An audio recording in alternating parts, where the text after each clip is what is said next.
tukeseza era tuwadde omukka mu mikono gyaffe ntubeera tukyali balamu.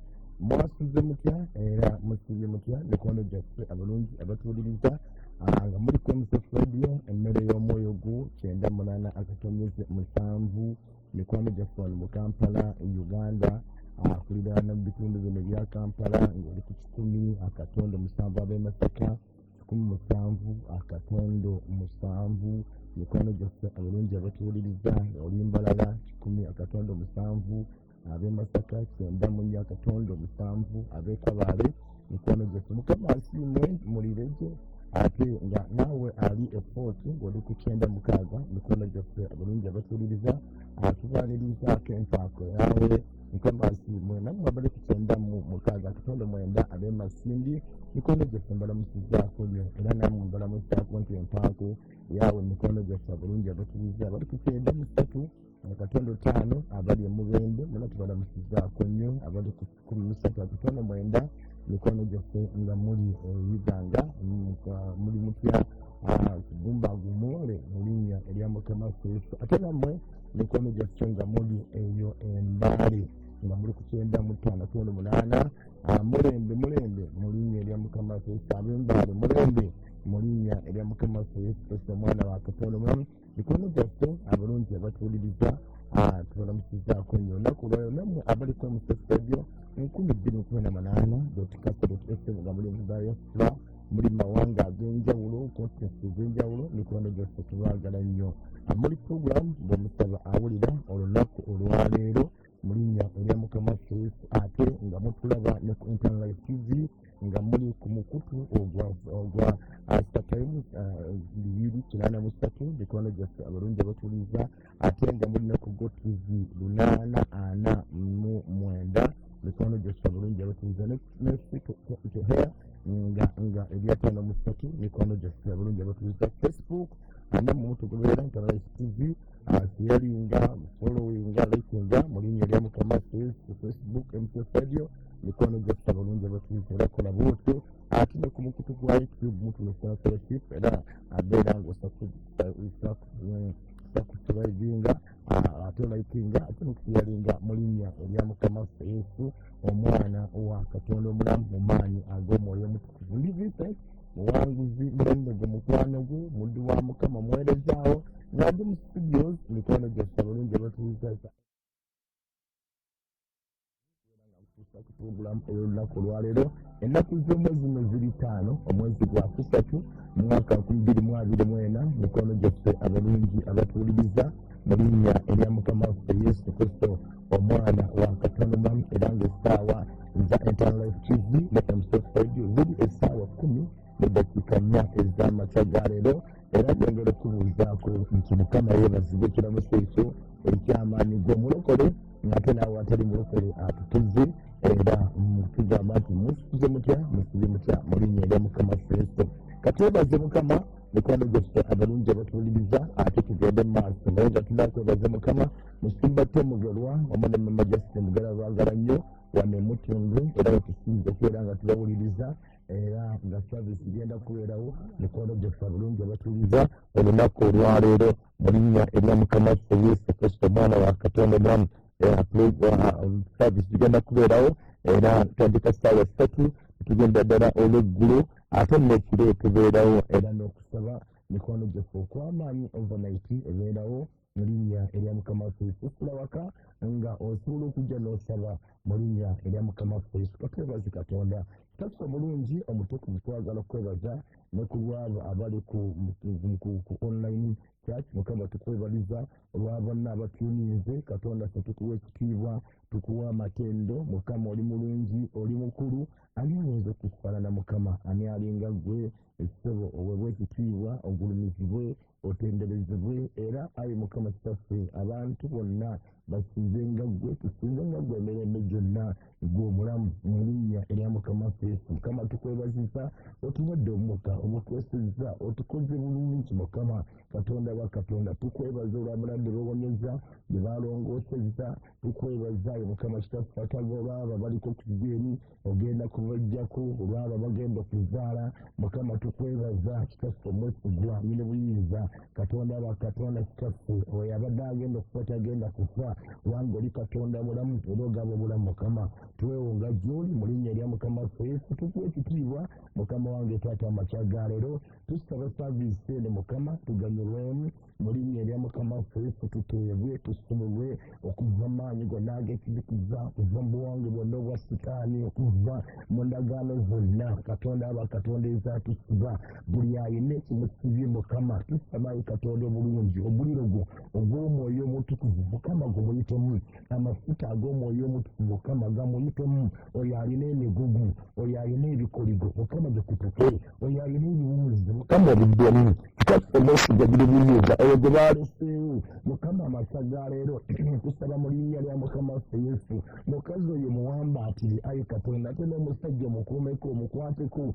asobole okudda mu maka ge ne mu baana be mu linnya lya mukama waffe yesu oyo gwe baawadde mu wiikendi kitaffe atagwa ne bamugamba nti ku mulimu tadda guweddewo mukama abeere n'ekisa ekipya katonda wabakatonda bamuyite oba afuna omulimu omupya mu linnya erya yesu yasize ng'akaaba mukama saaviisi eno kitaffe atagwawo mpe ebigambo ebigenda okubeera nga bimuyamba asobole okufuna essanyu asobole okufuna emirembe mu linnya erya yesu oyo gwe baasulidde ebintu ku mulyango oyo gwe baasulidde ku bizinensi eddogo eri agenda okugenda nga limaze okufa mu linnya lya mukama waffe yesu kristo omwana wa katonda omulamu oyo yaloose ebirooto ebibi yaloose emisota yaloose bafu yaloose avagwa mu mazzi yaloose agwa mu nnyanja yaloose mukama agwa mu kinnya yaloose mukama abuuka mu bbanga yaloose bamuzizza mu kyalo nga bamufumutula okumujja mu kibuga ebirooto byonna ebibi mukama leka bife okuva ku kikola mu linnya lya yesu saba omwoyo omutukuvu okwegayiridde saaviisi eno katonda abakatonda taata abeerewo amaanyi agatali ga bulijjo okuyita mu ntiisaayo mu linnya lya mukama waffe yesu osumule oyo alina ebimutambula oyo alina mukama ebimutuddeko oyo ebimutakula asiiba omubiri mukama olubuto oyo mukama kitaffe atagwawo olubuludde nga taluzaala bwe bagamba nti omwana alina ekiyira mu bulago kitaggubuke bwe bagamba nti omwana ayimiridde bubi nga atudde bubi mukama wange taata atuleere mu linnya lya mukama waffe yesu gwe bagambye nti agenda kufa mukama ekyo tukisazaamu n'omusaayi gwa yesu tukimenya oyo gwe bagambye kitaffe atagwanira buyinza nti obulamu bwe bukomye mukama taata olwaleero omusuule oyo gwe balongoosezza ebiwundo biwonye mu linnya erya yesu n'ebizimba bireme kuddawo omwoyo omutukuvu kitaffe tukweyanziza weebale kubanga ogenda kukola ogolodde omukono gwo ogw'amaanyi nga tuyita mu saaviisi eno okome ku bakazi n'abasajja awamu n'abaana abali mu masomero mu bisulo nga batuwuliriza ate nga batulaba mu linnya erya mukama waffe yesu omwana wa katonda omulamu ne tugamba nti amiina mikwano gyaffe abalungi abatuwuliriza mu linnya erya mukama waffe twalikubiddeko mu yesu mu ngalo ez'amaanyi n'omugamba nti aleluuya amiina mu linnya erya mukama waffe yesu omwana wa katonda omulamu mu maanyi ag'omwoyo omutukuvu mikwano gyaffe olunaku olwali tugenda kukwata ku mutwe ogwogera ku kutya mukama fearing the Lord mikwano gyaffe abalungi abatuuliza bwe tugenda okwogerako abatulaba ku Eternal TV ate n'abatuuliriza ku MCS Radio emmere y'omwoyo gwo mu linnya erya mukama waffe yesu omwana wa katonda omulamu jjukira olunaku olwaleero lwakwegayirira wanemutunde jangu weegayirire mwanyonaze muganda wange osabireko ku bantu abalala tujja kusigala kyekimu mu linnya erya mukama waffe yesu omwana wa katonda omulamu okutya mukama oba fearing the Lord mikwano gyaffe abalungi abatuuliza tetugendako olunaku olwaleero mu linnya erya mukama waffe yesu abamu bwetwogera okutya mukama mwanyonaze muganda wange ayinza okulowooza nti okutya mukama kitegeeza okubeera nga katonda omutya nga bwotya emmundu nga bwotya okufa nga bwotya ebintu ebitiisa mulimu abamu batya bisaanyi mulimu abamu batya kufa mikwano gyaffe abalungi abatuuliriza okutya mukama tekitegeeza nti obeere ng'oli timid eri katonda egamba obeere ng'oli afraid nga katonda okugamba okukankana wenna nga omuntu bw'anaakwambusinga n'okankana nga obadde tekisuubira nedda okutya mukama mikono gyaffe abalungi abatuliza kyanjawulomu mu linnya erya mukama waffe yesu era okutya mukama mikono gyaffe abalungi abatuliza olina okutandika okutya mukama mukwano gwange nga katonda kwegamba omugulumiza mu bulamu bwo katonda asinga buli kintu kyonna nga katonda yekka gwotaddeko omutima gwo oba omwoyo gwo okubeera ng'omusinza mikono gyaffe abalungi abatuliza ebirowoozo byonna ng'obitadde ku ye mikono gyaffe abalungi okwo kwe kutya mukama nekutya waliwo ebintu ebimu abantu batya endwadde abantu batya okuswala n'ebirala mikono gyaffe abalungi abatuliza batya okufuna ebizibu naye okutya mukama ate emikono gyaffe abalungi abatuliza ekyo kikutwala okutegeera obulungi bwe okutegeera obunene bwe okutegeera amaanyi ge mikono gyaffe abalungi abatuliza okutya mukama abaali batambuddeko banyinaza emikono gyaffe abatuuliriza ng'ogenzeeko eyo mubiire mukanda mikono gyaffe ekikitukuwa okuleetera okutya mukama obeereera okututte mu mubiri ng'oli mukubagiro omuli ng'olali nabigere nga bitambulanga ebirira nga bagamba erimu ekisitolimu waggulu mikono gyaffe abatuliza ekikuleetera mikono gyaffe ya katonda n'okugamba okumwanya ebintu byonna ng'oyinza mukama waffe n'ennyonyi obunene mikono gyaffe kibakola bukozi ekikiriyo nakiresa ekigenda mu banki mikono gyaffe abalungi abatuliza ekyo kisobola okuleetera okutya katonda kubanga era mukama kugamba okutya mukama kwe kumira ekitundu ekisangire mikono gyaffe abalungi abatuliza okusaagirensonga okubeera okwewombeeka gyawe mikono gyaffe abalungi abatuliza ekomeka tweta ekira okugodi mu mulumoyo era yakira mukama kweffe omwana gwa katonda mumaanyi eddoboozi nakiwabe katutebe kukyawandiikibwa era maaso nga tugenda genda lova nebatusooke nasandukwatena tugenda genda mu kiro kya ene tugenda ekyamateeka essimba lya 10 oluyirimu erya 12 tugenda kufunamo n'ekigero 3 egenda gyekuleeza kwata bayibuli ekola bulungi batandika era ozisome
obunaanyitiibwe bonna munenaye yonna okwera kulanda ebiragiro bya mukama yonna n'amateeka ge byakolagera leero ebyobulungi kati nekanje abalungi batuliza kutya mukama akuukira baganda bakukaliriza nti mulekeni olwagwe okutya mukama katika akeetagaaki ekigamba kubanga omuntu gwona mubaatondeka mikono gyaffe naye nga katonda ekibuto byokutyo ngono tubuto omusita n'okumusita era okugenda bakita neva ebikugamba ebizinga okubeera okunzwe omanya nti embulaga kulina katonda yakuwe omanya nti n'abaana ekijja kirambula abaana boolina katonda yakuwadde n'okuomulimu katonda yakuwadde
agenda obukungu agenda kwereka mukama ayagala bamwagga abakati baliwo agenda muno okulula kuya erinnya lya mukama kyokata mukama ekwano gyaffe abulungi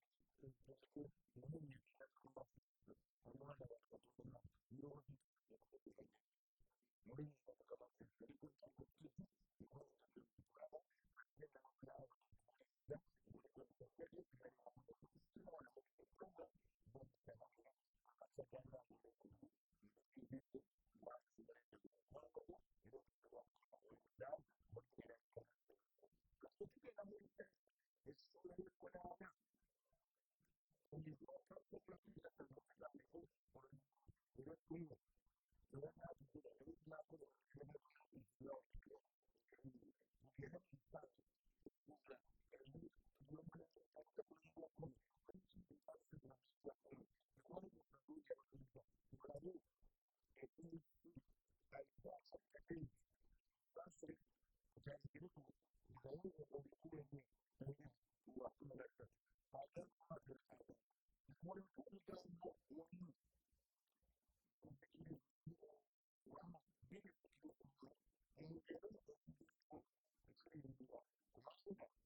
ensibuko y'obulamu bwo bwonna kati agamba tutukuze mukama agamba tutukuze mukama era oyo abeerenga entiisa yammwe era oyo abeerenga ekitiibwa kyammwe okiraba kati wano okutya mukama kutukuza mukama mu mitima gyaffe nga tokkiriza kintu kyonna kikyamu kubeera mu bulamu bwo ekiri ivu ekiri negativu mikwano gyaffe abalungi abatuuliza kwe kutya mukama kati atugamba nti mutukuzenga mukama mu mitima gyammwe abaluzungu agambya the Lord of hosts had him as holy and honor his holy name by regarding him as your own hope.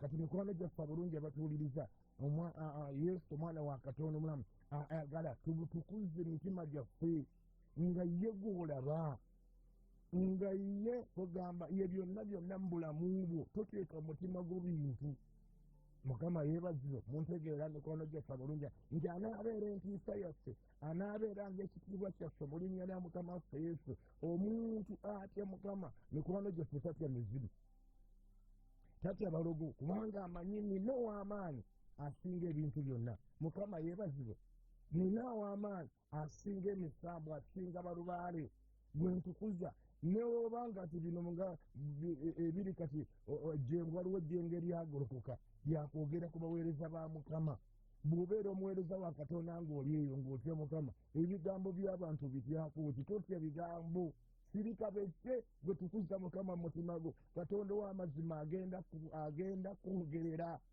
era erejjenga agenda ligoba kati buli bw'oyogera neweewolereza n'okola ki era oba okumamu 10 mafuta oba oyongeramu petulooli mu muliro kati wano bw'obeera nga gwe omanyi mazima nze mmanyi mazima sikoze kino mmanyi mazima sense mmanyi mazima siddye mikwano gyaffe yesu yatukuzibwa mu mutima owo yali mu mutima gwange agenda kulabisibwa ng'alaga amazima kati kyabadde agenda kulaga ekitiibwa ensonyi yabadde bakwambaza egenda kufuuka ekitiibwa mu linnya lya mukama waffe yesu kinaddako katonda agenda kusitula agenda kuyimusa mu ngeri y'enjawulo batya babadde bakwogerako kati mikwano gyaffe bulungi atuliza n'agamba abeere ekitiibwa kyaffe abeere entiisa yaffe katonda mu mitima gyaffe abeere entiisa ne bw'onoogenda awantu wonna tolina mwami wo tolina mukyala wo tolina musumba ogamba ojja kuba nga tosobola kyekyali ku yusufu naye kandi wewola olunyiri olusa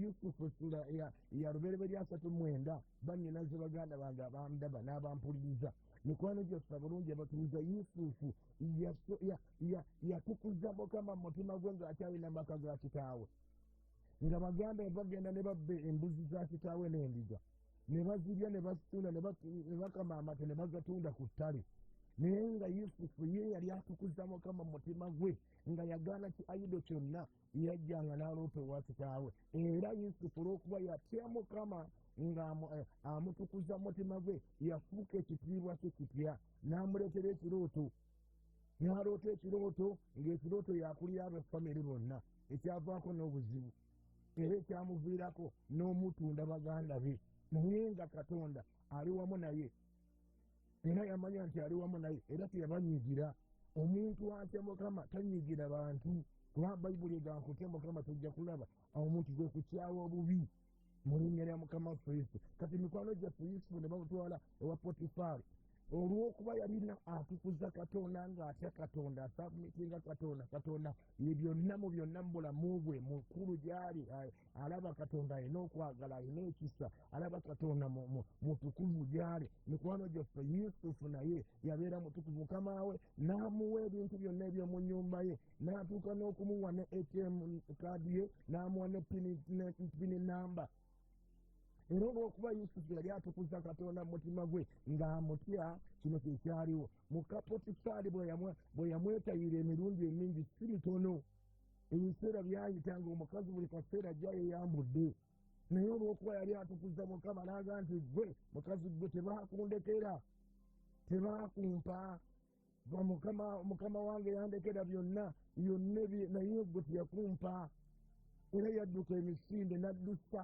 katonda mu bulamu bwe mu linnya lya mukama kristo naffe mukama kyatwetaaza mikwano gyaffe bakuleetedde ssente z'enguzi tukuza mukama katonda omutwe ogambe nti zino ssente sigenda kuzirya za kibi kubanga okutya mukama kwekukyawa ekibi mikwano gyaffe bulungi amutuuza era okutya mukama kukuleetera okutambulira mu mpenda ze bamakubo ge nga bw'ayagala ate n'okumwagala ennyo olaba ekyo kyatakuwadde nga tekikola makulu omusajja gwatakuwadde oyayagala akozeseeko obukozesa akatono kajasiti nga bwemugamba kikale kabadde kajasiti naye nga kajasiti kavuddemu olubuto oba siriimu mikwano gyaffe abalungi abatuliza tugenda kutya mukama mu linnya lya mukama kristo mu ngeri ey'enjawulo aleluya oli kwemusefu radio emmere y'omwoyo gwo pulogulamu bw'omusaba buli amakya ga leero ate ne ku Life TV mikwano gyaffe mwebala okubeera nga mutulaba ate nga mutuwuliza abali ku Life TV mikwano gyaffe oyinza okubeera ng'oli ku radio ng'osobola okukiteeka eri ku Google.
naye Katonda gwe nti agenda kunjogerera era yamwogerera. Tewali Yusufu tayeewolerezangako, genda wa Falaawo yeewolereze bannyinaze baganda bange.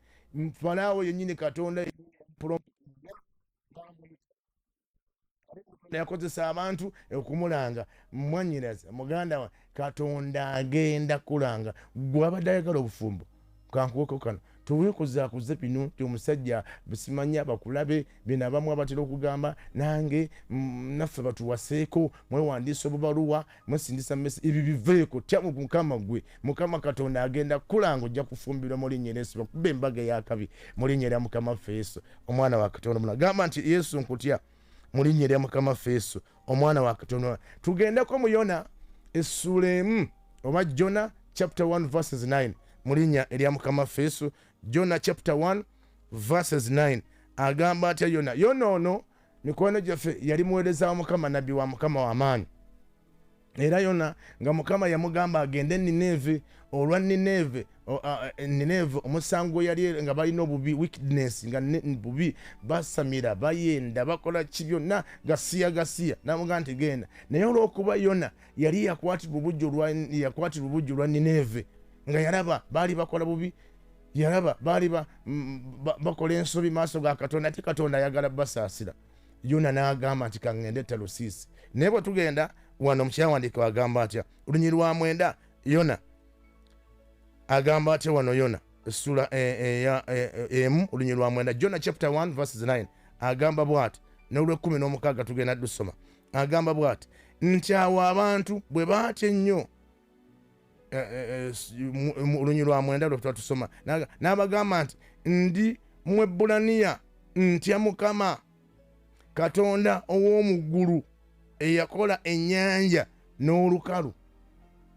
Olw'16 n'agamba atya, awo abantu ne batya nnyo Mukama, ne bawaayo ssaddaaka eri Mukama, ne beeyama obweyamo. Naye obweyamo tebuva, abeeyame bweyamo tebwava mu kukankana. Kati oluusinga oyinza okukankanya abantu nti beeyamise gwe musumba. Nedda, tukikwetaagisa kukola bukodyo buki.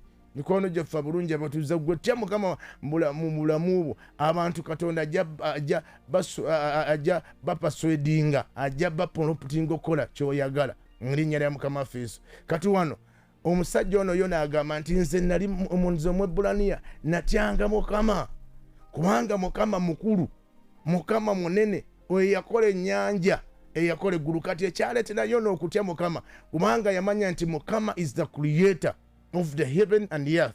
Ye Katonda eyatonda eggulu, ye Katonda eyakola eggulu n'ensi. Kati ekyo kyamuyamba okutya Mukama newankubadde yagendako mu kubujeemu, naye ate era obujeemu naffe kitu ky'okulabirako nti Katonda alina amaanyi. Katonda bw'aba akutumye nga akugambye kukola kino ne bw'ogamba nti nziruke. Kale mulimu abadde agamba ayagala ogenda mu Amerika ng'ofuuza Jona. Mukwano gyaffe abalungi abatuuza ate Mukama akwagala mu Uganda. Kati mikwano gyaffe Yona newankubadde yayagala naye yali atya Mukama, naye ng'ekyali kimutiisa Mukama kubanga Mukama yakola eggulu n'ensi. Atuteereddewo awo, yakola eggulu n'ensi, yakola n'ennyanja. Kati abantu kye baalaba oluvannyuma lwa Yona nabo baatya Mukama ne beeyama obweyamo. Mikwano gyaffe abalungi abatuuliza, okutya Mukama kusobola okukuleetera okukolera Katonda ebintu. Kati nga MCF Radio eno, nga Internal Life TV, mikwano gyaffe omuntu atidde Mukama alina Katonda mu bulamu bwaga nti omwezi kansasule ssente bwe ziti, omwezi kankole bwe, kubanga atya n'okyeyama n'oganze nsobola okuwaayo ebbaasa enjeru, naye ate zino miliyoni 5 kanzireetenga mu ggwanika lya Mukama okulwa omulimu gwa Mukama. Ne kiva nga kiva mu ggwe mutima gwo mu kwagalako, engeri gy'otegeera amaanyi ga Katonda, engeri gy'olamu Katonda amaanyi ge, engeri gy'olabamu ekitiibwa kye. Oba muntegeera mikwano gyaffe abulungi, ne beeyama obweyamo nga tebabawaliriza era ne babituukiriza. Mikwano gyaffe abalungi abatuuliza, Mukama atuyita okumutya. Mu linnya lya Mukama waffe Yesu, onoomutya ki? Nkiddamu, onoomutya otya? Mikwano gyaffe abalungi abatuuliriza, ng'olaba obunene bwa Katonda. Osobola okutunulira ennyanja, osobola okutunulira ensozi. Ekyo kyennyini kikuleetera okutya Katonda. Twalike sayidi eyo, sayidi zeeyo mwankole. Engeri ensozi Katonda n'engeri Katonda olina okumutya. Engeri gye yakolamu ebintu bikutiisa. N'obwogenda ku nnyanja n'otunulira ennyanja engeri gye yagiteekako ekkomo, ekyo kikuleetera obutasinza bye Katonda birina birala. Mukama yeebazibwe, Mukama asiimwe, abeeshemwe. Mukama yeebazibwe mu linnya erya Mukama waffe Yesu, omwana wa Katonda omulamu. Kati mikwano gyaffe abalungi abatuuliza, tusomeyo ekyawandiikibwa ekirala mu linnya erya Mukama waffe Yesu, omwana wa Katonda. Tugende mu Yobu, oba Job chapter 1 verses 1. Tunawe ku musajja ono. Yo mukisa yagufuna atya? Yobu Katonda yamwa ono Yobu, omusajja ono ne Sitaani yennyini yamulemwa. Kubanga ye yamanya. Mikwano gyaffe tugenda mu biseera byakugezesebwa, biseera byakugezesebwa, biseera bya persecution. Mikwano gyaffe abalungi abatuuliza, omuntu atatya Mukama mu mutima gwe ojja kuwaayo Mukama. Baganje bananze siri mulokole, ate kati biseera bagenda kubala bantu. Mikwano gyaffe abalungi abatuuliza, bonna banajja ng'agamba oli muki, ngamba nti nze ndi mulokole born again. Naye abamu batya, baganje nze ndi mukristaayo, yogera mu nti nze nalokoka ne mbatizibwa ndi born again. linnya lya mukama waffe Yesu omwana wa Katonda. Ono omusajja Yona nedda tugambe Yobu. Tugende mu Yobu, Job chapter 1. Agamba atya, tewaliwo omusajja mu nsi Uzi erinnya lye Yobu, omusajja eyatuukirira era nga wa mazima, yatyanga Katonda era eyawalanga obubi. Olaba Yobu mu nsi ey'Uzi mu East waliwo omusajja gwe bayita Yobu, omusajja gwe bayita Jobu, omusajja yali omukozi w'emirimu. Mbono omusajja yali yatuukirira yeewala obubi. Omanyi lwaki? Kubanga yatyanga Mukama. Naye bw'osoma ennyiriri eziddako, Yobu Katonda yamuwa ebintu ku ffe mu mikwano gyaffe abalungi abatuuza naddala n'ekkanisa ya leero, ebintu bye tutalina. Ffe abalina omusaayi gwa Yesu, abalina omwoyo omutukuvu, Mukama atusaasire. Naye omusajja oli y'omwoyo yabajjangako bujja, naye yalina obugagga, yalina ebintu byonna. N'azaala abaana 10, abaana be yabaweranga, yabeegayiriranga nga asaddaako embuzi. Ngamba bayonoonye. Musajja yatya Mukama. Ye yategeera Mukama nti Mukama mutukuvu, Mukama mutukuvu mutuukirivu, yeewala obubi. Oyagala okutya Mukama, weewala obubi. N'abeera wa mazima. Oyagala okutya Mukama, beera wa mazima. Vincent naawe beera wa mazima mu bigambo ne mu bikolwa. Mikwano gyaffe Yesu yeebazibwe. N'abeera nga yatuukirira, nga yeewala ebibi, ng'ate wa mazima, ng'atya Mukama. Kati okutya Mukama, Yobu kyekyali ekyama. Yamanya Katonda, Katonda we nti mutuukirivu, mutukuvu, Katonda we takola bubi. Katonda n'alyoka amuwa omukisa. Kyekyali na ku Yusufu yamanya ti newankubadde ndi mu mbeera eno, ekiseera kigenda kujja Katonda gwe nategeera n'entya okuva eri mu nnyumba ya kitange ajja kunzijja mu bubi buno. Mukama yeebazibwe. Era Mukama mikwano gyaffe abalungi abatuuza abatya Mukama, Mukama abasumulula, abatya Mukama mikwano gyaffe abawa amagezi, abatya Mukama basukuluma. Kubanga obo Katonda yagamba nti omuntu bw'otegeera amazima gakufuula wa ddembe. Kyovula mulimu abantu abamu tasobola kusumula mu busibu nga tonna kutegeera kyabuleeta. Omanya nti kino bwenzi bwe baleeta kino, n'omanya consequences zaakyo, ebizibu bye buleese olumala. Ensonga lwaki bw'ojja wano emutunda osomesebwa n'oyigirizibwa, amaaso go si kusabira busabirwa, amaaso go ag'omwoyo ne gategeera, nobeera enlightened, n'otegeera bw'omala n'osaba. Era Mukama bw'akusumula omanya nti kino kyekyavaako obusibe buno, sente ne ziggwawo, sigenda kukiddamu. Endwadde eno yava mu kino, sigenda kukiddamu. N'alyoka akusumulula. Kyava agamba bw'omanya amazima gakufuula weddembe. Kati mikwano gyaffe abalungi abatuuliza, Mukama atuyita mu biro bino tumutye. Tutidde abantu bawe ekitiibwa ekibagwanidde, naye Mukama Katonda tumuwonalenge, tumuwe ettendo lye, ekifo kye mitima gyaffe mu linnya erya Mukama waffe Yesu. Muntegedde? Mukama akuwa omukisa oba ontegedde? Mikwano gyaffe abalungi abatuuliza, katusomere ekyawandiikibwa ekirala mu linnya erya Mukama waffe Yesu omwana wa Katonda. Bwe tugenda mu kyawandiikibwa ekiri mu Bafiripi essula 2 abanyulirwa 11-12, Bafiripi essula 2 tusomewo mikwano gyaffe abalungi abatuuliza. Tuli mu kutya Mukama, nkiwa oyize. Mikwano gyaffe totya bantu, kubanga abantu bano betutya batiisatiisa, bakangakanga, naye Katonda takukangakanga. Kubanga Katonda God is loving. God alina okwagala, alina ekisa kingi. Kati ye takutiisatiisa. Kyova olaba yagamba nti ababi bwe babanga bawa abaana baabwe ebirungi, ababi omwana bw'amusaba omugaati tamuwa jjinja, omwana bw'amusaba ekyennyanja tamuwa musota. Naga naye mmwe kitammwe ako kawulira ako. Naawe okutya Mukama kijja bw'onootegeera nti Katonda kitaawo, bw'onootegeera mwannyinaze muganda nti Katonda kitaawo, ojja kulaba nga ebintu bitandika okwekola. Kitammwe bwe mumusaba omwoyo tasobola bamuwa. Kati olwaliro genda musaba omwoyo okutya Mukama. Filipi 2 tugendeyo mikwano gyaffe abalungi abatuuliza mu linnya erya Mukama waffe Yesu. Mwasuze mutya? Gwakya eyakajjako tuli mu kutya Mukama. Essula 2 olunyirwa 11 lugamba era buli lulimi lwatulenga Yesu Kristo nga ye Mukama. Katonda waffe, Katonda kitaffe obw'ekitiibwa. Kale abaagalwa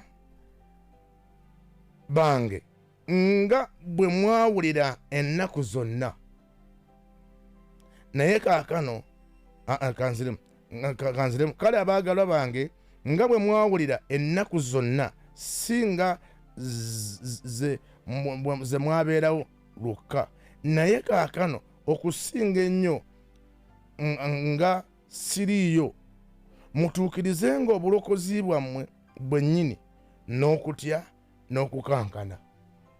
Okawulidde? Obulokozi mutuukirizenga, mutambulenga nga mutuukiriza obulokozi bwammwe bwennyini nga mulina okutya.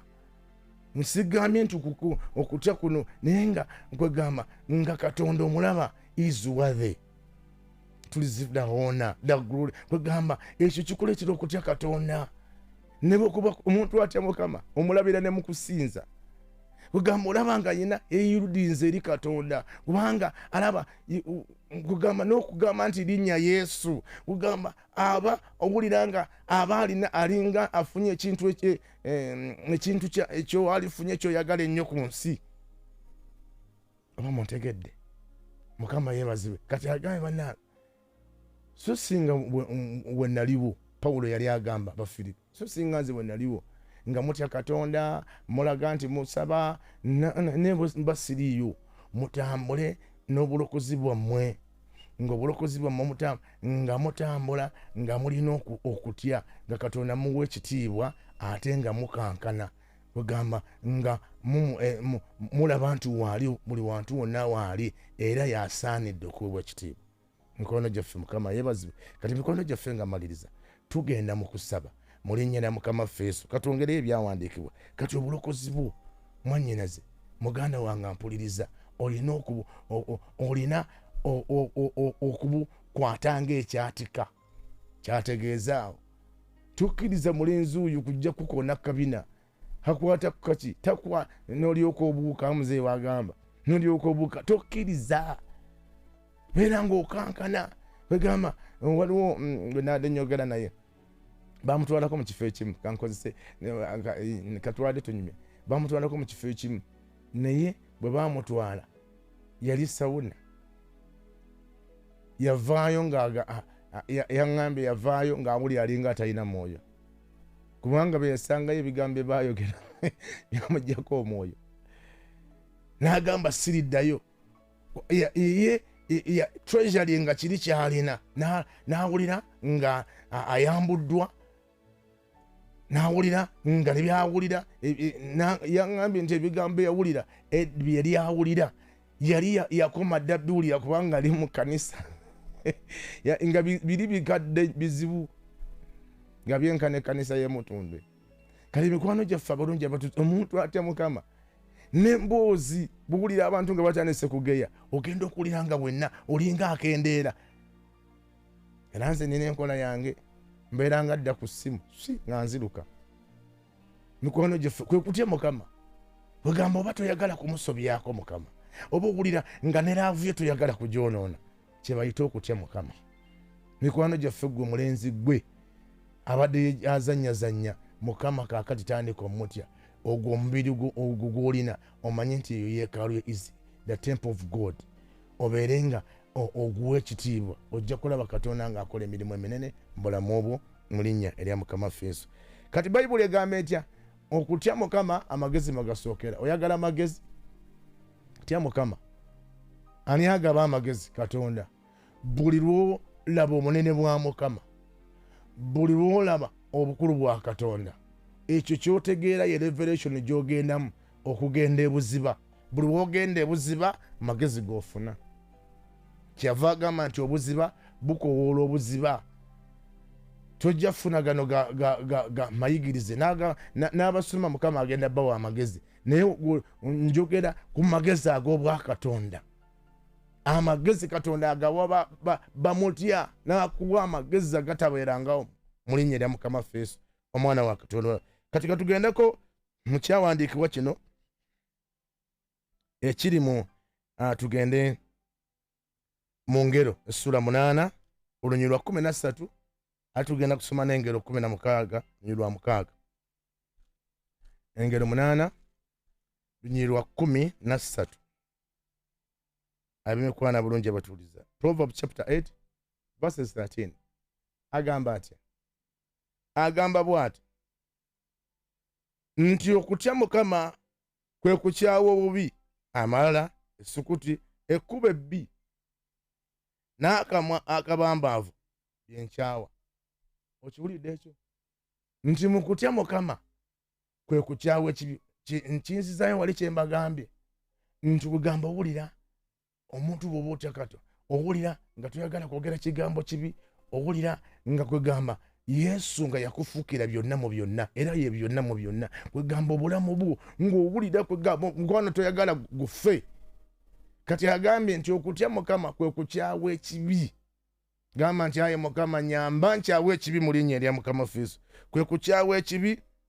Kati ekimu kyatujjiddeyo ge malala. Abantu amalala bamanyiira Katonda. Osobola okulaba omuntu oba mu kyaki nojja kati oba nga mugenda kusiiga amafuta, omusi yagala musiiga amafuta naye ayambadde enkofiira, naye ate ng'omuntu nga alina gw'abuuza baboosi tasobola kulekako nkofiira.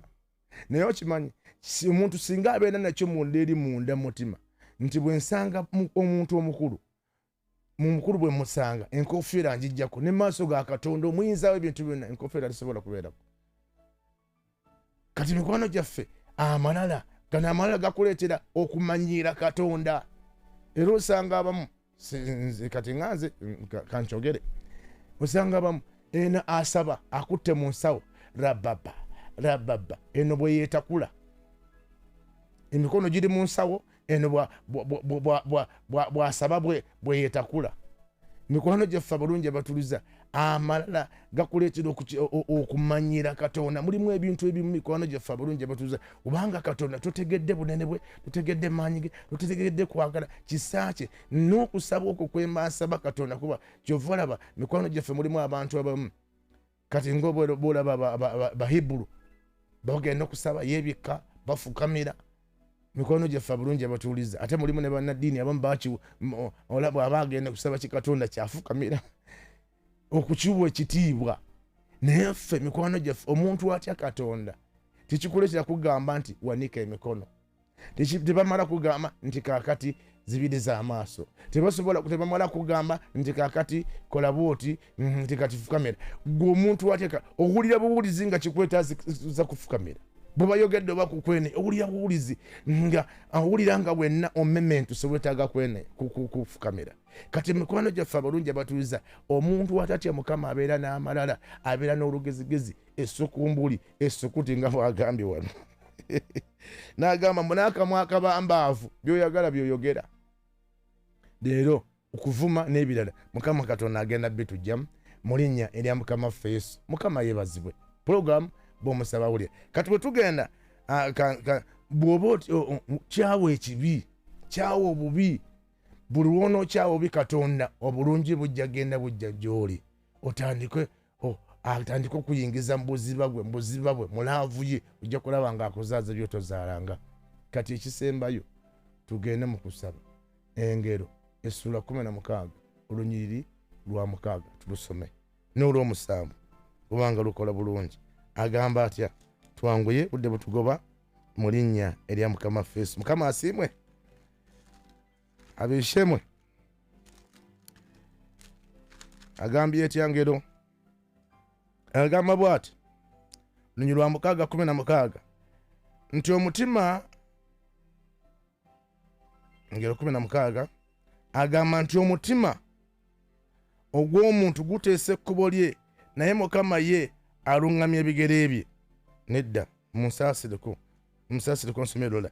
Agamba bw'ati olw'omukaaga okusaasa n'amazima bye birongoosa obutali butuukirivu, era okutya Mukama kwe kujja abantu mu bubi. Kati owulira Katonda alina okusaasira, Katonda alina ekisa kingi. Okusaasira kwe n'amazima kutujja mu bubi. Kati mikwano gyaffe abalungi abatuliza bw'onooba onootya Katonda manya nti Katonda alina okusaasira. Mikwano gyaffe abalungi abatuliza ngenda kudda mu linnya erya Mukama waffe Yesu omwana wa Katonda omulamu mu maanyi ag'Omwoyo Omutukuvu neemanya nti Katonda ajjudde okusaasira. Olw'okusaasira ekyo ekibi ky'obadde okola agenda kikusaasira kiveemu mu linnya erya Mukama waffe Yesu. Mukama agenda kuyamba. Agambye nti okusaasira n'amazima kwe kuva mu butali butuukirivu era n'okukyawa obubi. Kati wano olunyiri luddako agamba nti awo Mukama akutabaganya n'abalabe bo. Omanyi lwaki? Kubanga Katonda yalina obuyinza gw'omukazi baawo oba agenda gukola bulungi.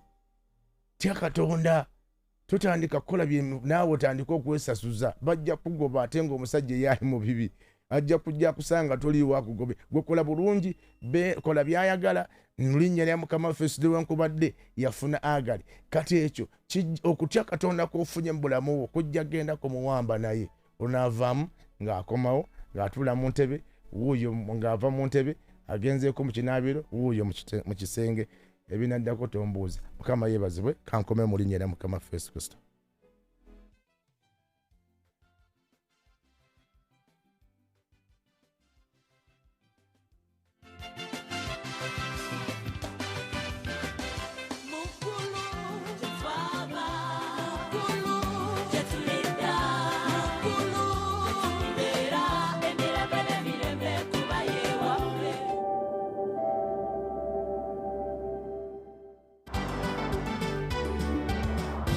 Eternal Life TV, now and forever.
Munakundi masikini tambula mpita mizimu teyalina yamba teyalina subi teyalina future singa nali nkuzeemu oba nandikoze sente nensanyusa maama naye nali mutabange nga n'ennusu ataano si kyangu kyazifuna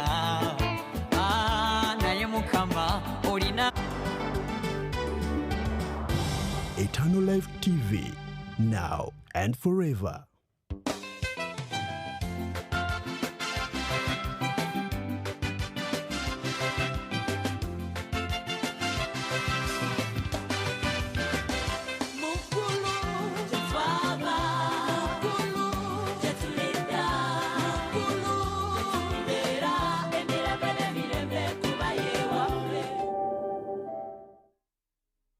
Mikwana balungi abatuliriza mu linnya erya Mukama waffe Yesu.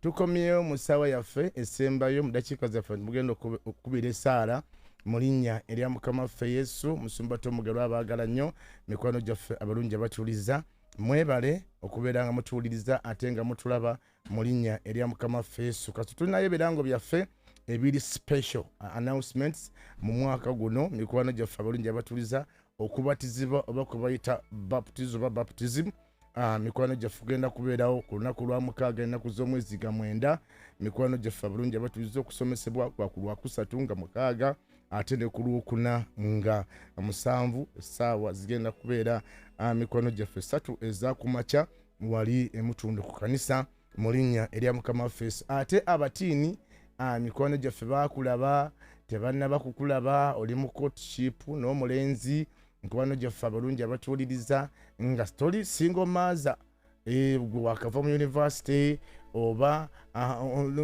biseera byakufumbirwa mikwano gyaffe abalungi abatuliza nga tozaalako nga ku mwana abo abatali ba single mother obufumbo obutaagaana mikwano gyaffe ng'oli single lady mikwano gyaffe ng'ennaku z'omwezi 10 lugenda kubeera lwa Sunday Musumba Tom Mugerwa abayise wano ssaawa zigenda kubeera 7 ez'emisana mu linnya erya Mukama waffe Yesu omwana wa Katonda omulamu mu maanyi ag'omwoyo omutukuvu mikwano gyaffe abalungi abatuliza tosubwa jangu Mukama akubangule ate okusumulwa kugenda kubeerawo genda kusaba okuyigirizibwa ate naawe okusabirwa mu linnya erya Mukama waffe Yesu.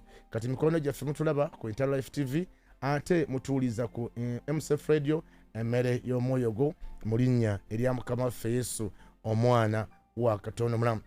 Tugenda mu kusaba tubadde mikwano gyaffe ku mutwe ogw'okutya Mukama era waliwo katumalize na kino waliwo abatatya Katonda bamusuubiza kubanga bamanya nti mwavu balowooza nti mwavu musabiriza ne bamusuubiza ebintu byabwe bamuyita Ananiya ne Safira era bwe babitunda ne baleeta mikwano gyaffe baafa naye Bayibuli egamba nti baalimba omwoyo omutukuvu mikwano gyaffe abalungi abatuuliza naye Bayibuli egamba olunyiri bikola by'abatume 5 lunyiri lwa 11-12 nti bwe baamala okufa mbwentiisa neegwa ku bantu okutya Katonda ne kugwa ku bantu ne batandika okusinza Katonda ekyabeerawo kye kino banyinaze baganda babampuliriza mbwe bibonero n'ebyamagero ne bitandika okulabisibwa olw'entiisa eyali eyagwa ku bantu. Kati mikwano gyaffe buli Katonda bw'omuliko organizing bw'omuwa ekitiibwa ekimugwanidde mu bulamu bwo mikwano gyaffe bwe ye bw'ayingira mu bulamu bwo miracles happens ebyamagero bibeerawo ebyewonyo bibeerawo mikwano gyaffe abalungi abatuuza n'abantu batandika okulabirako ne batandika okulokoka ne bakwegattako mu linnya erya Mukama waffe Yesu omwana wa Katonda omulamu mu maanyi ag'omwoyo omutukuvu. Katugendagenda mu maaso ga Katonda nga tusaba entiisa ya Mukama bw'emala okuggwamu bwe kujjako emizimu gigendagenda lubaale agendagenda era naawe agenda okusaba ogenda kuwulira ng'emizi akaseera kakugoba lubaale tetugenda leero kwogera ku muzimu gwonna mikwano gyaffe ogenda gojja kuwulira kyonoogoba mu linnya erya Mukama waffe Yesu omwana wa Katonda omulamu. Tugenda kusaba bannyinaze baganda bange abampuliriza era teekateeka omutima gwo njagala okwatuza ku oyo atannaba kulokoka mwannyinaze ng'oyagala kulokoka oyagala Musumba Tom oyagala Maaza era ng'obadde owuliriza radio obadde olaba Inter Life TV naye nga tolokokanga kwata mu kifuba kyo oddemu essaali ogamba nti ayi Mukama olwali onzikiriza Yesu okubeera Mukama w'obulamu bwange era omulokozi wange Yesu ndokola ndokose sangula amannya ga mu kitabo ky'abafu ogawandiike mu kyabalamu nkukkiriza era entiisa yo ennyingidde ngenda kutambulira mu makubo go ngenda kwagala ngenda kuweereza n'omutima gwange gwonna ngenda kwata ebiragiro byo ng'ekyamateeka bwe kiri mu linnya erya Mukama waffe Yesu omwana wa Katonda omulamu ndokose olunaku olwaleero mu linnya erya Yesu. Sonyiwa ebyonoono byange n'ebyo byonna binaazeemu onfuule ekitonde kijja era bw'oliba Yesu okima balonde bo nange mbeere mu bo mbeere mu bwakabaka bo naawe mu linnya erya Yesu Kristo ne mwana wa Katonda omulamu. Mikwano gyaffe tugenda mu kusaba teekateeka omutima gwo mulabe Katonda ng'ogenda okusaba mulabe nga yakola eggulu n'ensi gendako ku nnyanja ogirabe laba engeri nabadde ndaba ku simu n'endaba eya Eagle engeri gye yatayiminzeemu ekyennyanja nga kiri mu nnyanja ne yabadde mu waggulu ekyo kikuleetera okutya Katonda n'eryoka ejja ne divinga mu mazzi beccu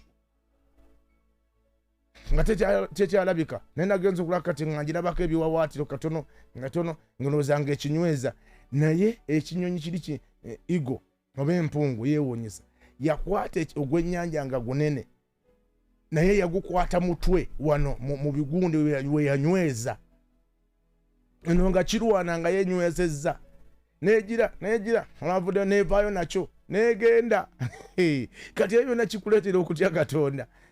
Mikwano gyaffe abalungi abatuuliza bwayeraliikira ebyokulya mikwano gyaffe abalungi abatuuliza ebinyonyi kati byatandise dda bitandise okusinza Katonda gw'okaaba bukaabe weeraliikiridde olunaku naye nga byo bitandise okusinza naye agamba nti yaliisa ebinyonyi ebyo gwe kitaawo omu gutasobola kuliisa tasobola kuwa fizi z'abaana tasobola kuwa lenti agenda kumukuwa agenda mutuwa tugenda kusasula mu linnya erya Mukama Feeso mwami agenda kusisinkana mu linnya erya Mukama Feeso tugende mu maaso ga Mukama laba obulungi bwe mu linnya erya Mukama Feeso. Kitaffe tuzze mu maaso go Katonda omuyinza w'ebintu byonna oli mulungi taata oli mutukuvu ani akufaanana Mukama ojjudde ekisa n'okusaasira oli mulungi Mukama oli munene gwe yakola eggulu n'ensi watonda ensozi n'oziteekako amayinja ag'omuwendo ezimu zikwewuunyisa nagendako eyo ekyangwali Mukama nalaba ensozi nalaba abantu engeri gye abantu bewatonda engeri gye bakola amakubo mu nsozi nalaba engeri y'amafuta abantu bewatonda obutonzi engeri gye basimamu amafuta Mukama gyetugenze embaale eyo yonna mugundi Mukama wange eyo mwankole ekabaale Katonda kitwewuunyisa mawanga engeri omuntu gy'abeerako waggulu ng'ali mu nnyonyi engeri gyegenda waggulu engeri gyekka ennyanja Mukama byonna byewuunyisa engeri gyewantondamu nga tewantondanga mulala kitaffe omwesigwa giri buyinza weewuunyisa oli w'amaanyi kyenva nkutya kyenva nkuwa ekitiibwa Mukama osukulumya ebintu byonna ne bwe buba bwavu obusinga ne bwe bwandwadde Mukama tewali kikulema tulabise maaso go Katonda ffe ng'oli munene watonda agasozi watonda agayanja ebyo ebibira ebyekoleza byokka amazzi agetokosa gokka Mukama wange taata olina amaanyi nagendako ebujagaali nalaba amazzi engeri gye gabuukamu engeri amazzi gye gatokotamu Mukama kitaffe byonna bikola n'amaanyi go kati ebyo bintiisa Mukama wange ataggwaawo n'ensalawo okusinza gwe wanga gwe Katonda ojjudde okusaasira ojjudde obulungi ojjudde okwagala Mukama ani akusinga ani akwenkana ogulumizibwa osukkulumye Mukama osinga embeera yonna ne bwe bayandwadde wakuba emiga egituwonya Katonda affe taata wateekayo omubiri gwo ne bakuba ne bayuza naye nga kumponya Mukama ekyo bwe nkijjukira era bwe nkirowooza ndabanga endwadde ziwona wabere ku musaalaba engeri gye baakubamba ne bakomera emisumaali mu mikono ate nga gye gikola Mukama n'ofuuka ekikolimu nze mbeere n'obukisa ngaggawale Mukama kineewuunyisa mu linnya erya Yesu Kristo kyenva nnyuma sitaani kubanga sitaani kitaffe ataggwaawo nyine buyinza Katonda aba Katonda yali kibutonde kiwatonda n'ajeema Katonda wange olina amaanyi okusukuluma ebintu byonna emizibu emisambwa gyonna giri wansi wa bigere ebyo ojjudde obulungi Katonda ataggwaawo Mukama ani ayinza okwenkana Mukama nyinza kufaanaganya ki Mukama nyinza kugeraageranya sente nyinza kugeraageranya ki mukyala baana byonna obisinga kubanga byonna biva mu ggwe mataka byonna obisinga kati buli kintu okisinga kyenva ngamba Mukama nti nkutya Mukama nkusinza naweerezanga ggwe emmeeme yange abanyi gange mutima gwange nagulumizanga ggwe Mukama eyakola eggulu n'ensi mu linnya erya Mukama Feeso kati nno Mukama nkwebaza weebale okuntonda weebale okunsonyiwa ebibi weebale okunjagala weebale Mukama nange nembeera omuweerezaawo kati ndi ku Eternal Life TV abantu bandaba basaba Mukama weebale ndi ku rediyo kitaffe nkwebaza bwebaza nzaani wabula ggwe kitange nzaani okubeera omuweerezaawo Mukama kitaffe omwesigwa nyi buyinza nga bala bali mu njaga nga bala bali mu taaba nga bali mu bwamalaaya. Mukama ogulumizibwe, Mukama otenderezebwe. Nkwebaza bwebaza, weebale Mukama olw'eggulu gy'ogenda okututwala. Mukama gy'otuteekerateekera ebifo, weebale. Entalo zonna z'olwana n'oziwangula Mukama mu linnya erya Yesu. Nze nkusitula, nze nkuyimusa Mukama, nkwebaza. Weebale olw'obulungi bwo, weebale Mukama, mwebaze mwannyinaze. Olina ensonga okwebaza Katonda okukumwagala. Jjukira n'ekyo bulamu bwakuwadde, mikwano gyaffe okwo, ekyo kikuleetera okutya Katonda. Omukka gwakuwa, engeri gy'oweebase olinga eyabadde afudde, naye kaakati oyogera. Ekyo Mukama yakikola ati ekyo kikuleetera okutya Katonda. Mukama tulabise maaso go mu linnya lya Mukama waffe Yesu Omunnazaaleesi. Mukama Katonda ow'ekisa ekingi, Mukama Katonda ow'ebyamagero, Mukama Katonda ow'ebyewuunyo, nzo neewuunyisa.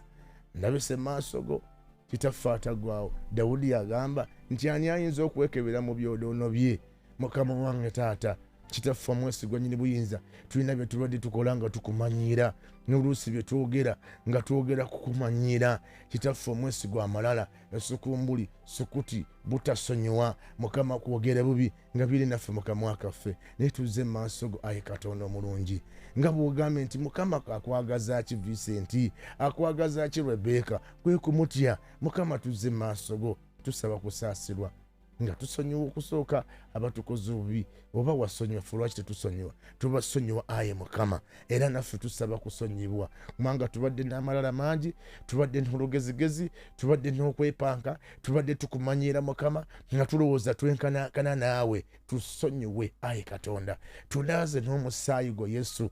Tutukuze Mukama olunaku olwaleero, tunaalize ddala Mukama wange, tulongooseze ddala mu mpitambi zonna, buli kibi kyonna Taata ekibitegezaako okubeera nga twekuza tumera ebiwawaatiro. Naffe atagwa nnyini buyinza oluusi netukucunga. Mukama tusaasire, tusonyiwe Katonda wange Taata, naffe tubeere nga Dawudi eyasaba n'agamba Mukama ontwaleko mu kifo ekyo, mu Zabbuli 85, aho Mukama we naakutiira. Naffe omwesigwa nnyini buyinza Taata, mu linnya lya Mukama waffe Yesu Kristo, Omwana wa Katonda omulamu, kitaffe tukusaba otusonyiwe. Genda mu maaso ga Katonda oyogere, ngambe Mukama nkwegayiridde ebyonoono byange, ebibi byange byonna Mukama bye mbadde nkola olw'obutakutya, mbadde nkolera eyo gy'obadde gye ŋŋamba nti tosobola kulaba. Mukama binsonyi olwaleero mu linnya lya Mukama waffe Yesu. Onnaaze n'omusaayi gwo Mukama, nnongoosa ntukuzaayi Katonda n'omwoyo omutukuvu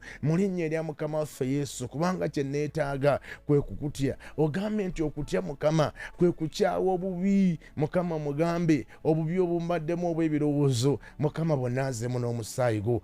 Naku gye mbadde nnina kweralikira kwe mbadde nina Mukama okugwamu amaanyi, mbadde natabuddwa olw'amawulire ge bampadde, nendaba ng'ensi eweddewo, nendaba ng'ensi esaanawo, neneerabira nti gwe Katonda, gwe ntandikwa, gwe nkomerero, ate bw'oggulawo ate tewali yaggalawo. Mukama nsaasira, nsonyiwa ebigambo bye njogedde. Genda maaso ga Katonda, oyinza okuba wayombye, oyinza okuba wavumye, mugambe Mukama nsonyiwa, navumye ekitonde kyo nga simanyi Mukama, kubanga wagamba nti omuntu bw'asunguwalira muganda we abeera musi. Agamba muganda we nti lakka oba musirusiru, bamusube bulago bamusule mu nnyanja. Mugambe Mukama nsonyiwa, tusonyiwa olw'okuyomba, tusonyiwa olw'obusungu bwe tusunguwalidde abantu, tusonyiwa olw'obubi Mukama, tusonyiwa ekitaffe atagwa abantu bwe tuyisizza obubi. Nitanga omwesigwa nnyini buyinza nga twerabidde nti wabakola mu kifaananyi kyo. Mukama tunaaze n'omusaayi gwo,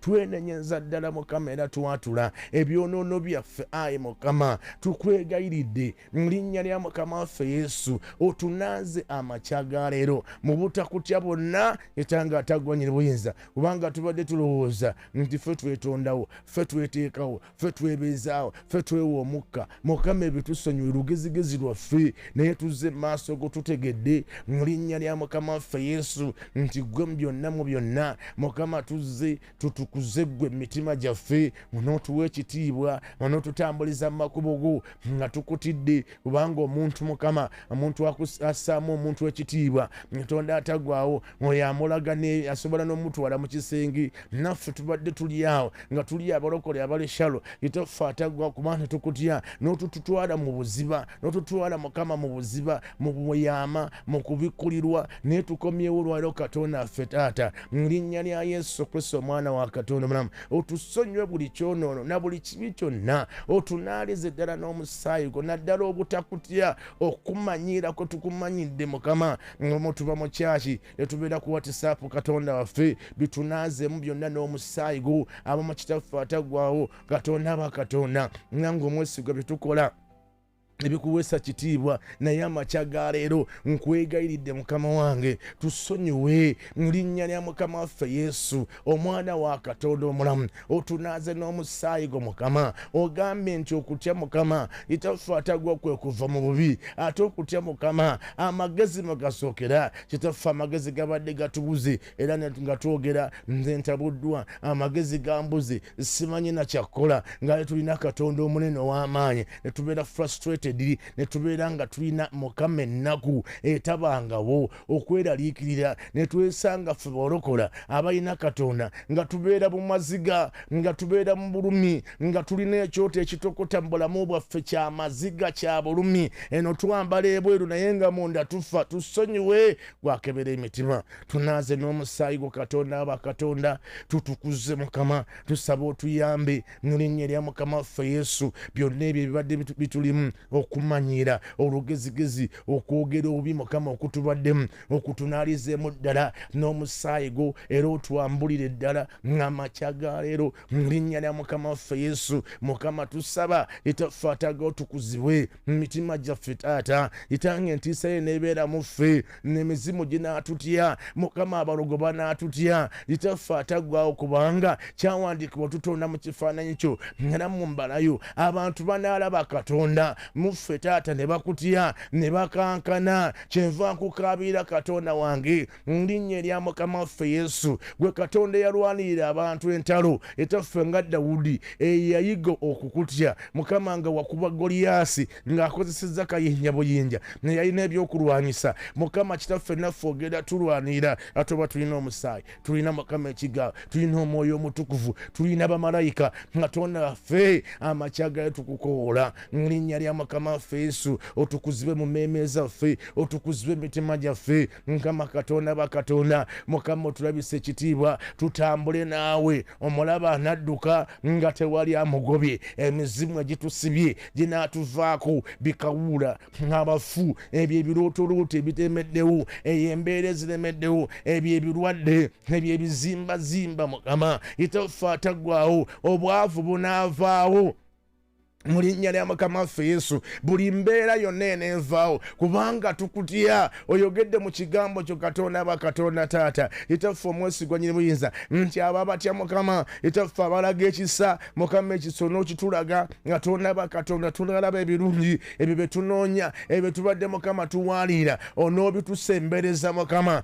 amakya ga leero kyetuva tukaabira Katonda waffe mu linnya lya Mukama waffe Yesu nga bw'oyogedde mu kigambo kyo Mukama Katonda aba Katonda nti abatya Mukama Katonda abajja mu butali butuukirivu era Mukama bajjawo bubi bajjawo ennyogera embi bajjawo Mukama obwambavu bajjawo amalala era kyakola bw'abatabagana abalabe be mu linnya lya Mukama waffe Yesu Mukama Taata gw'olina amaanyi olina obuyinza wagamba ne mu kigambo kyo nti emikono gy'abakabaka emitima gy'abakabaka giri mu mikono gyo Mukama osobola okukyusa omusajja w'omukazi oyo ekitaffe atagwawo osobola okukyusa mukazi w'omusajja oyo Mukama Katonda wange Taata Mukama bw'afuna entiisa gy'omutabaganya ne mukyala we ne mukazi we Mukama osobola tutabaganya ne baboosi baffe kubanga gwe balinako obuyinza kasita tutabagana naawe nga tukutya Mukama mu linnya lya Mukama waffe Yesu tusobola okuweereza itaffe ataggwawo Mukama w'abakama Taata n'emitima gyaffe tusobola okutambulira ngaffe mu makubo go tusobola okukwagala itaffe omwesigwa awatali bukuusa n'ebyaffe byonna bwe tubanga tukutya Mukama kyetusaba ku lw'ekkanisa yo Mukama olw'abasumba Katonda wange tetukutidde Mukama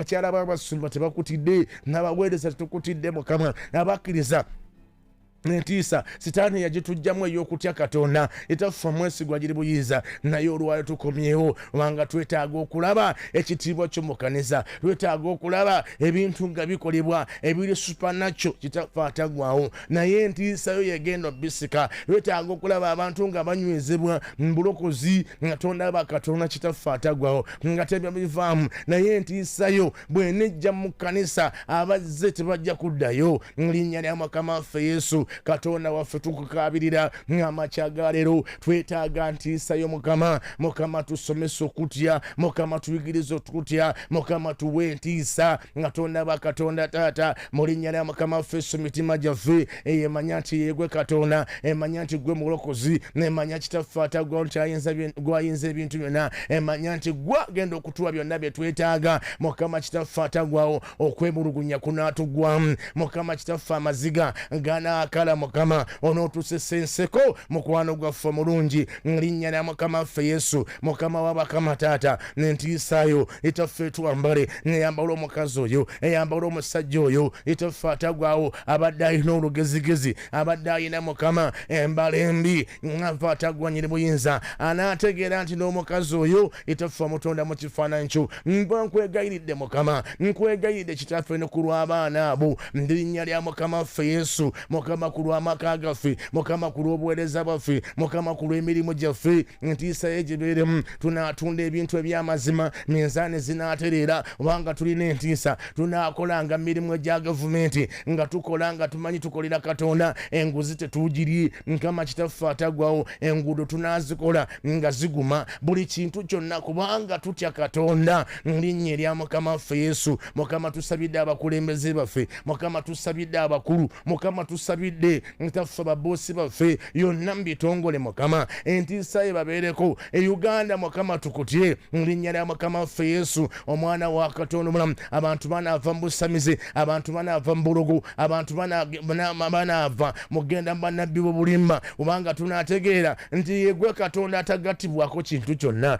linnya lya Mukama waffe Yesu Mukama twambala amaanyi ag'entiisa yo Mukama twambala amaanyi ag'ekigambo kyo nga tukusaba amakya ga leero otuwawule ku ebyo byonna ebyatugattako olw'obutaba na ntiisa ebyatwegattako Mukama emizimu gy'ekika Mukama emisambwa abalina bikawuula leka entiisa y'ebibajjeko abalina ndwadde Mukama bawonyezebwe mu linnya lya Mukama waffe Yesu kubanga oli Katonda omunene ow'amaanyi awonya endwadde ekyo kyawandiikibwa Mukama abali mu bwavu wagamba wafuuka omwavu wafuuka komererwa ku musaalaba obeera omwavu ffe obwavu butugaggawaze itaffe omwesiga obwavu bunaatuvaako obanga oli Katonda omuyinza w'ebintu byonna ffeeza ne zaabu byonna bibyo mugambe Mukama nkwegayiridde buli muzimu gwonna ogubadde gutomentinga abaana ogubadde gutomentinga omwami wo ey'endwadde amaanyi gonna ag'ekizikiza Katonda omutya olwaleero gagenda eryo eddogo lye baakologa likuvaako mukazi gwe gy'emizimu egikusibye bulijjo nga gikutaddeko etteeka nga Katonda alaba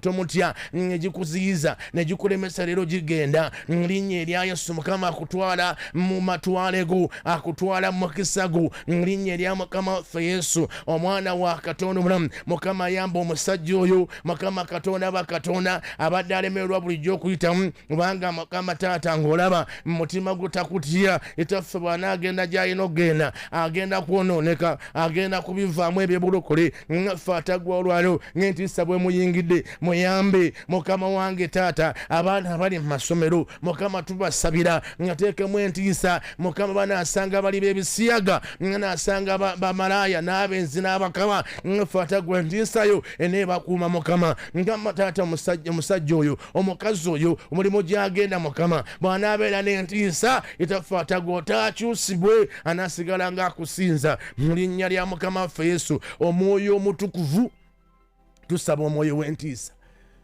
atumaamire mu linnya erya Yesu musabe omwoyo w'entiisa mugambe Mukama nga bwe wayogera mu Isaaya 11:2 omwoyo w'okutya Mukama mutuwe muwe mukyala wange muwe abaana bange, muwe omwami wange kisabe, muwe abakkiriza mu linnya erya Mukama waffe Yesu, muwe abakozi baffe. Yogera mu linnya lya Mukama waffe Yesu, saba omwoyo w'entiisa ng'akwambala mwannyinaze, omwoyo w'entiisa wanika ku mikono gyo. Muliro ogenda kulaba ng'embeera ebadde ennene tekyaliwo, ogenda kulaba ng'olusozi olubadde olunene lufuuse omuseetwe, ogenda kulaba Katonda ng'akufukidde ekyokuddamu, kubanga yayogera n'agamba tagenda kwabulira, tagenda kuleka. Katonda afuke ekyokuddamu, afuke ekyokulyakyo mu linnya lya Mukama waffe Yesu. Mukama tukwebaza olw'omwoyo oyo w'okukutya, era tugenda Mukama kutambulira amakubo go, tugenda kukwagala ffe, ate tugenda kuweereza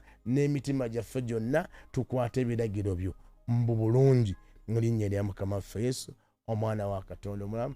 Weebale Yesu, weebale Mukama, mu linnya lya Yesu Kristo. Amiina, amiina, amiina. Mikwano gyaffe osobola okwongera okusaba mu linnya erya Mukama waffe Yesu, n'osaba Mukama entiisa ye eyongere mu bulamu bwo. Entiisa bw'onoogiwulira, goba emizimu gyonna gigendagenda mu linnya erya Mukama waffe Yesu. Katugenda kubeera nga tuwaayo bannyinaze mikwano gyaffe, osobola okubeera nga olina ekiweebwayo kyo 1:10 kyo, mikwano gyaffe tugenda kuwaayo mu linnya erya Mukama waffe Yesu. Ensigo yo oyinza okuba olina ya TV, ya radio, oyinza okuba olina 1:10 kiweebwayo. Enamba mikwano gyaffe ziizo eza MTN mbazikuteereddewo, nange kanzisome mu linnya erya Mukama waffe Yesu. Abali ku radio 077 2 42 752 ne 078 4 745 ne 078 0 13 2 ate ezo ziri mannya ga Patrick Situ. Ate ne tugenda ku MTN eya merchant code, onyiga kamunyenye 165 kamunyenye 3 kadaala, n'onyiga 3 ye code 5911 mu linnya erya Mukama waffe Yesu. Ate tulina za Airtel, eya Airtel era eri mannya ga Patrick Situ, eri 070 1198 amanya ga Patrick Situ. Ate ne merchant code eya Airtel eri kamunyenye 185 kamunyenye 5 kamunyenye 10 kadaala, n'oteekamu code eri not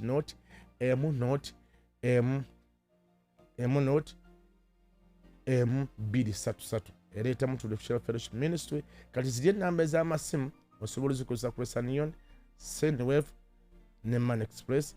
Mikwano gyaffe sente zijja kuba zituuka bulungi. Mukama abampeere nnyo omukisa, mwebale okutuwulirizanga, era Mukama abanjagalire. Mbadde omuweerezaawo era mukwano go Vincent Mwanguzi Mulembe gwe. Entiisa ya Mukama egenda kuyamba nnyo, agenda kutebagana n'abalayo n'abalogo, bateekeko emikono mu linnya erya Mukama waffe Yesu. Mukama abanjagalire era abankumire. Bye bye.